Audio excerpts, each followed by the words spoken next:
I've known Joel like a decade or so, and he tells me that he contacted me 10 years ago or so and said, "What should I do after college?" And I said, "Go to Royal College and do the computer-related design program there." So I don't even remember it, but I guess I was nice and it's all your fault, Golan. It's my fault.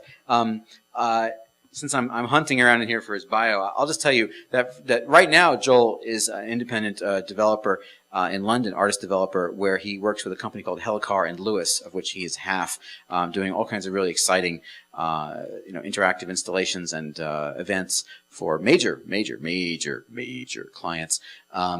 But before that, Joel was also, for several years, the interactive. What would you call it? Interactive designer? Interactive designer for UVA. Yeah, United Visual Artists. For United Visual Artists, which also has big major clients like U2 and bands you may have heard of like that. And Joel was responsible for doing like interactive graphics and stuff like that for massive stage shows. Before that, it was Fabrica before that, wasn't it? Yeah, Fabrica. A wonderful research facility in Italy called Fabrica where Joel was working with Andy Cameron and others. Well, I wasn't able to hunt through the thing in time, but you didn't need to. You can just read it. I'd like to hand this off right now to Joel, who's a fantastic artist and designer and developer, and he's going to talk about his relationship to all of this. Please take it away, Joel Gethin Lewis. Thank you very much. So I'd just like to quickly say thank you to Golan for organising all of this, because he's amazing and an inspiration, so thank you very much, Golan. So this talk is called Two Sides of the Same Coin, and it's called that because I'm going to be showing two projects. One project I did for CocaCola earlier on in the year, and another project that haven't really shown much of before, which has been going on for about 4 years with a researcher at Cardiff University called Wendy K. Bright, and that's concerned with using interaction design with children on the autistic spectrum. So hopefully I'll be able to show two sides of the same amazing coin, the commercial side and the more open source health-rated side. So let's get straight on with the presentation. I'm going to start off with a little introduction to Hellicar&Lewis and what we do and why we do it. And then I'm going to go through the Coke case study and then the Reacticles case study too, and a little bonus at the end in honor of the amazing Steve Jobs, of course. So what do? I like to do things that happen in the real world and things that don't just happen on websites. I think the web is amazing, but the thing I always say about the web is I've never cried in front of a website. And that's a bit of a provocation, but it's also about emotional engagement with things that happen on mediated screens. And I think doing things in the real world is where memories are made, and that's what I want to do. I want to make experiences that create memories and work on how people relate to each other and technology. So Hellicar&Lewis started about 3.5 years ago. I met Pete Hellicar, about 10 years ago as well. Met through a mutual friend of ours, Susie Wood. We started hanging out. We started watching a lot of TED Talks together, talking about ridiculous things. And it's just kind of an ongoing experiment, you know. Maybe we can get paid for this. And just a little thing just to say that I think finding a partner is a really an amazing and useful thing to do. John Harris actually advised me to do that a few years back and said that was a thing that really helped him. So if you guys are going out there and you want to set something up yourselves, I really recommend finding someone that you can bounce ideas off, because that really helps. So the Hellicar&Lewis method, we like to make systems. We like to make systems that allow users to be authors. We like to make systems that document themselves. We think that's a very important thing. And there's this thing that we repeat to ourselves again and again, which is this idea of if you can't predict it, it's interesting. So if you can think of something or an idea and you can see how it would work in your head, then it's probably not a very interesting idea. But if you can think of an idea and the only way to work out how it would actually be is by actually doing it, then that's probably quite powerful. And changing context is also interesting, because Pete Hellicar's background is in art direction and professional skateboarding. He was a pro skateboarder for 10 years for Etnies and their art director. So he's taken a lot of work from the skateboarding side and brought it into the real world. And I've taken a lot of my background in mathematics and computer science and taken it into the world of marketing and branding and advertising, but also into the open source world as well. And we think DIY is very important, right? Making your own tools is a very powerful and useful thing. Photoshop and all those other lovely software tools are brilliant and wonderful things, but being able to make your own tools is something that's certainly very, very interesting and powerful.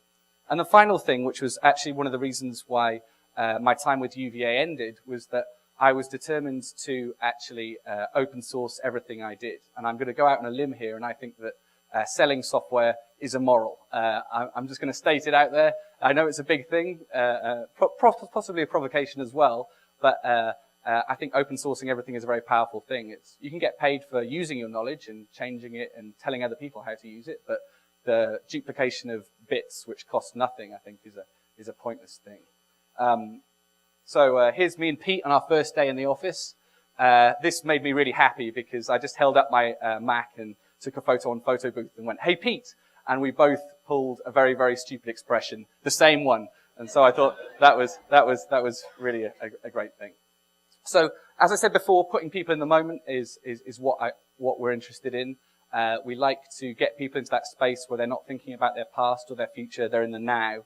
And I found this photo last week of Neil Armstrong. This is the photo that was taken immediately after he got back on the lunar lander, just after he'd walked on the moon for the first time. So that's the kind of emotional engagement that we're trying to get with all our work. So let's get straight onto the case studies.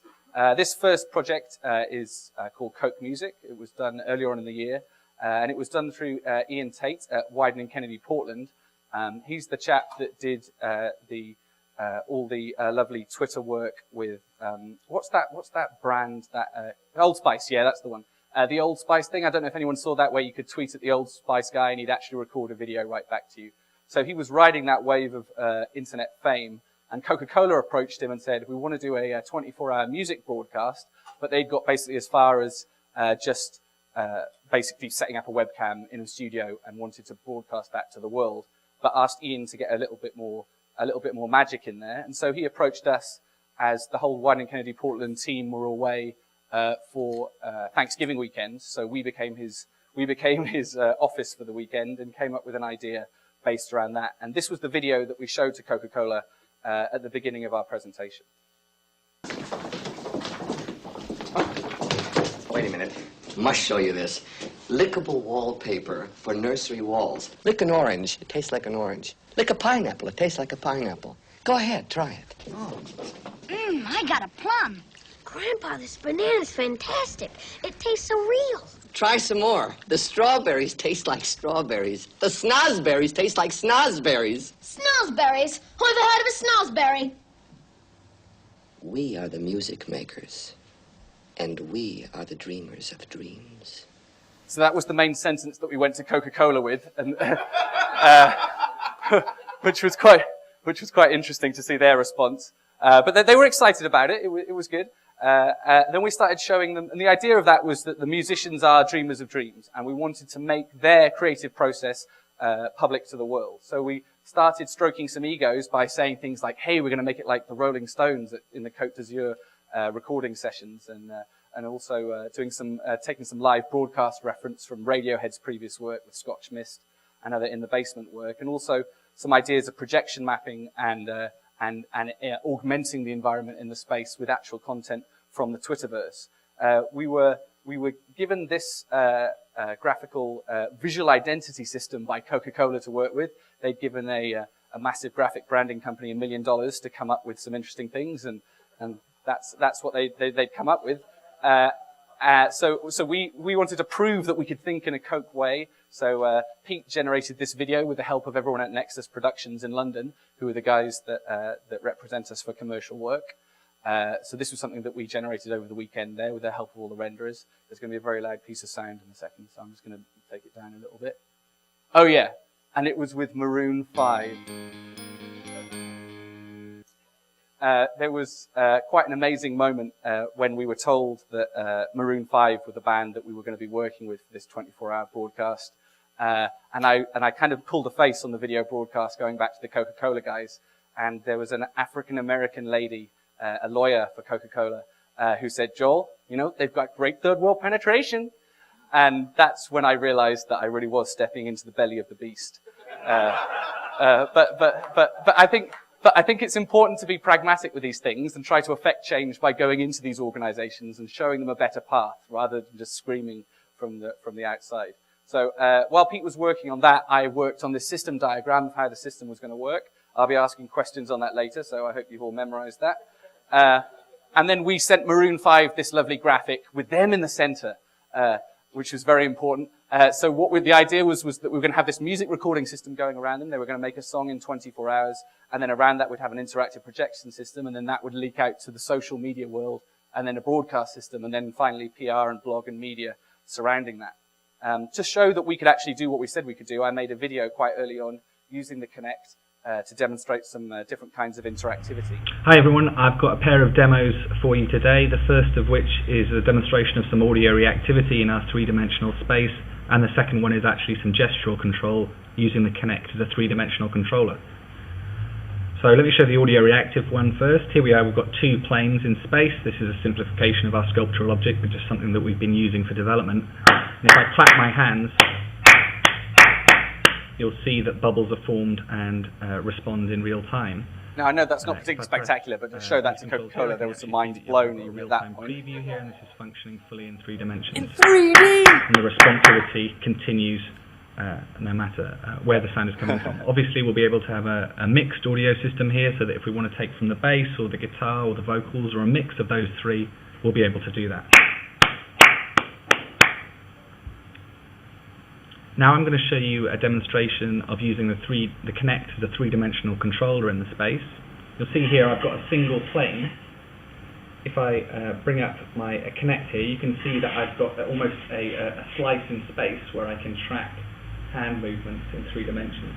We had it the wrong way up, obviously, at that point. That's just to test you guys to see if you're paying attention. Going on in the space. If I move away, you'll see that I can gesture with a single hand and stream bubbles as I move through the space. But it's a multi-touch controller because I'm seeing in 3D, so if I move my other hand in, you can see that I can have 2 inputs going at the same time. And in fact, any 3-dimensional object will work with the controller, even my foot. That's my leg going so you like see that. We should have a really flexible system that will allow the band to interact with the interactive projection surfaces and all that lovely social media all at the same time. Thanks very much. So it's very important to keep showing people demos all the way through, especially when you're proposing to a multi-billion-dollar a year company that you're going to invent a completely new piece of technology, that they should trust you to do that. We had an amazing team of coders that we collaborated with and interaction designers. So these are the guys that we collaborated with. A few are in the audience today. And that's one of the things that we love to do at Hellicar&Lewis, is to get big money from big commercial brands and then to release that into the open source community and to give away the results at the end. So we had a couple of graphics generated to show some of the different kinds of interaction. This was to give people a binary choice. So should I play this solo on my acoustic guitar or on my Fender guitar? And then these tweets would come in real time and flock around the actual objects up on the wall in real time. So that was the choice interaction. Then we had another one called Inspiration, where Maroon 5 could say, hey, we're not feeling so inspired right now. Please send us some photos of sunsets to excite us. And that shows that incredible interaction happening right there. There was actually quite a lot of work that we had to do to show that we couldn't actually take text, because if we'd taken text and then Maroon 5 used that in the song, then the person who submitted the tweet could have sued Coca-Cola and Maroon 5 for writing the song or taking a part of the song. So we could only have imagery in the system. We also had interviews going on as well, so people could tweet in their questions and the band could respond to them in real time. I wish they'd actually responded to that one in the bottom right-hand corner, but I don't. So this was a sketch that Pete handed me on the 3rd week of video conference legal negotiations with the Coke legal team, where I was trying to explain to them why open source was the way to go for this project and why we should give away all the work that they paid us to make. He said it didn't mean to be a skull at the beginning, but by the end of it, it was. But in the end, we persuaded them because there was no time and we had to stand on the shoulders of giants rather than trying to make a completely new system. So another one of the challenges of working with these big commercial projects is you have to be able to deal with lots of different people at once.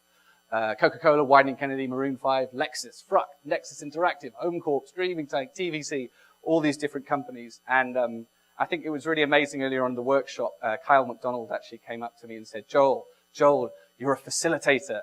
You bridge these things. So I'm trying to get used to that because I'm not the best programmer in the world, but I think I'm quite good at motivating different people to get towards single goals. So that was definitely something very useful. Another one of the things that was interesting going through the production process was the amount of legal concern that Coca-Cola had about actually what the band might do in a 24-hour broadcast. So they were terrified that the band might actually behave like a band and do something spontaneous, which was terrifying to them. So there were some negotiations going on the way where someone said, maybe we need a safe word. Maybe we need a safe word, you know? And then Pete piped up from the other end of the table. What, like in kinky sex? You know, purple! Or something like that. And then Pete, because he's amazing, I wish I could have brought Pete out for this presentation as well, but he immediately piped up and said, I know, Pepsi! That went down like an absolute ton of bricks, obviously. Yes. So, okay.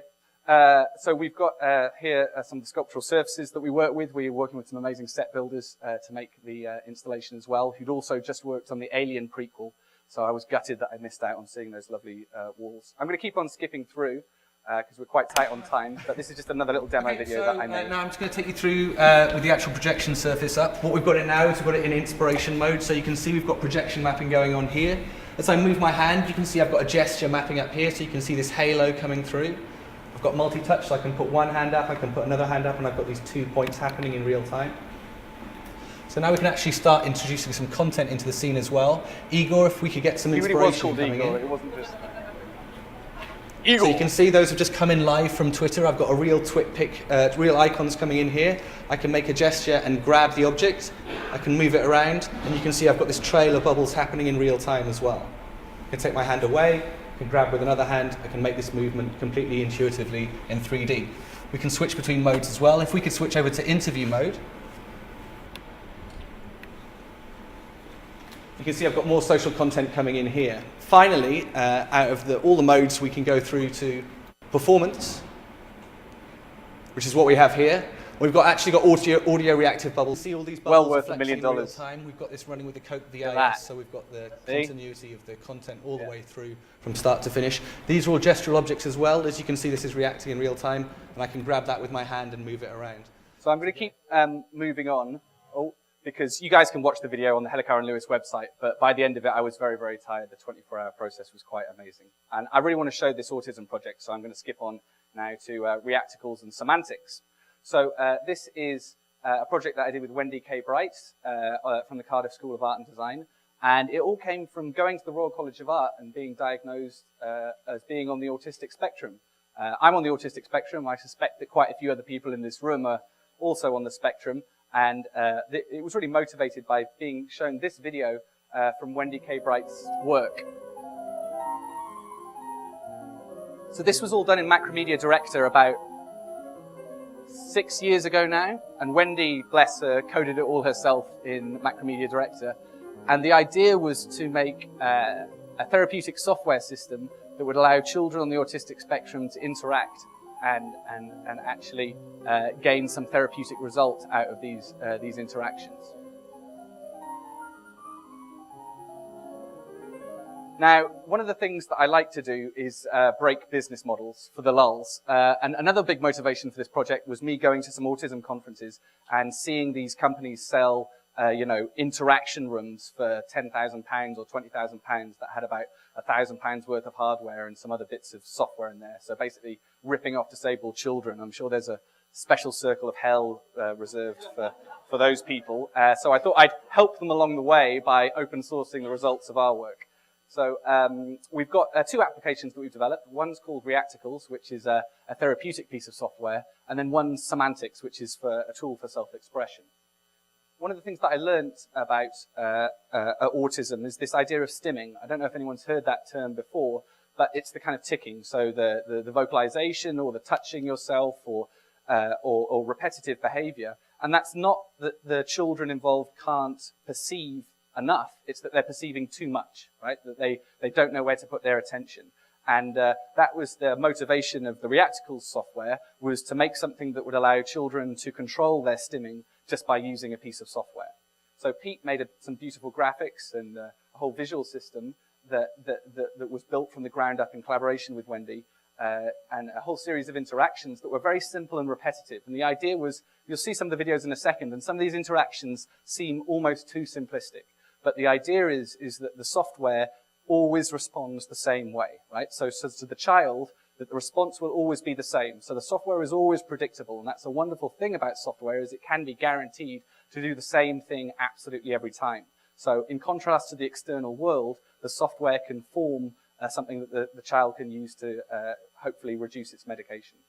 So I'm going to show you some videos now. I can't actually say the names of the children involved because of anonymity things, but we've been cleared to show these videos.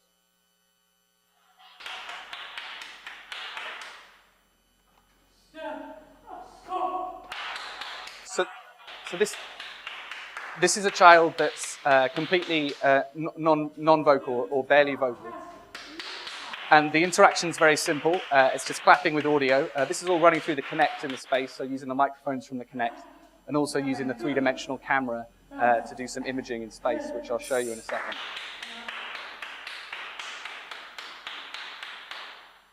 So very simple, repetitive interactions with switching between these forms. And the idea is to encourage turn-taking, okay? So interaction between the children as well. So when it changes to another shape, they will then pass the control onto someone else and signify it through that. We're also using the Kinect here to do some kind of direct work.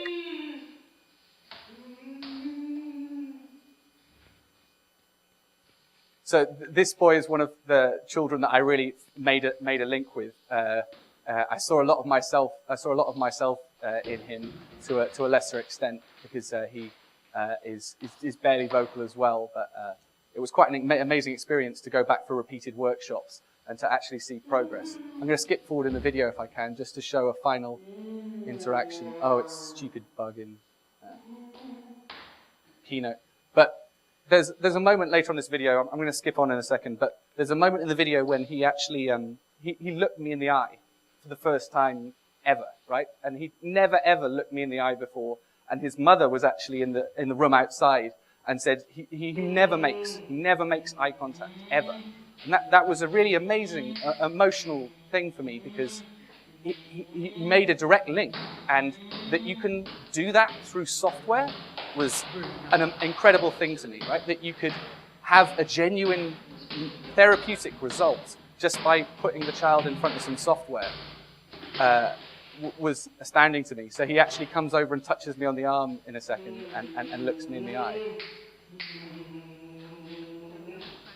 We have this bouncing ball, which is the kind of center of the interaction as well. So he comes over and touches me on the arm, and I actually have to walk out of shock because I actually started crying when he did it.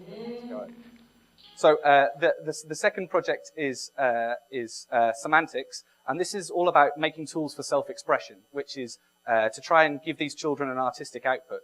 Because quite a lot of the people that we approached about this project said, you know, these kids are completely locked off. There's no point. They can't express themselves. They can't communicate. So what's the point? And last project, yeah, this is the end, just to show some possibilities of interaction. And we were also very keen to take input from the children as well. There was this one amazing girl that we worked with, and we were asking her for advice on things. And she's this incredible person because she says no to everything straight away. So if you say, oh, do you like this? You're like, no, it's rubbish. Or it's terrible. It's awful. All the while completely locked into this iPad and, you know, completely in the moment and fantastic. So it's been amazing to work with these children.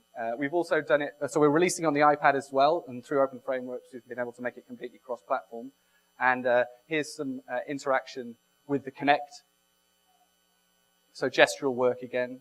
And I want to show you this one with the Kinect camera. This was amazing. We had 3 children interacting, and these are kids that are completely supposed to be closed off and not able to collaborate with each other. And this happened spontaneously 2 months ago, where they actually used one of these mirror applications that we developed to spontaneously, I mean, look at that. How can you say this child is not creative? You know, making a bird out of this mirror. It's completely amazing. And there's a moment just coming up in a second where all 3 of the boys actually came together and collaborated.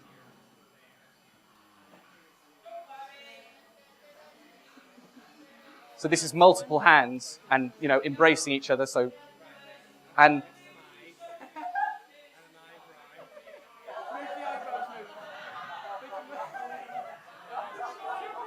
they just totally spontaneously made a face. And also putting emotion on it, right? That it's happy or sad, you know, that kind of emotional awareness. I'm just going to show this final moment that I got a video from last week. So this is one of the boys, and he's really come on leaps and bounds.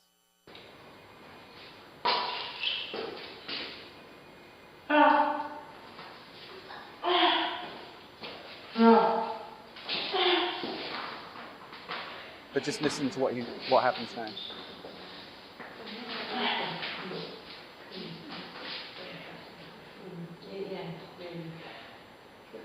So he's relaxed, he's not so... Look at that. Look at that. Look at that. Look at that. Look at that. Look at that. So that was incredible. This is someone who was completely non-vocal before and communicating with grunts and things like that, and he's actually managed to make this leap. I'm not going to put it all down to the software. There's some amazing therapists working with him as well. But I think that was an incredible, incredible leap forward. So we're looking for people to help us with this. It's all completely open source. So please email me, tweet me. I'll put on my connection. Golan, you have to give me one more thing. I just have to show you this. I did this 2 weeks ago at a workshop doing full body interactivity to do drawing tools with Connect. So it's very simple and wonderful. But the really amazing thing that we found out is that Connect tracking still works even if you've got a baby on front of yourself. So this lady had a baby strapped to herself. And so I'd like to... It still works. So thank you very much to Microsoft and everyone else for making this happen. Please. Yeah.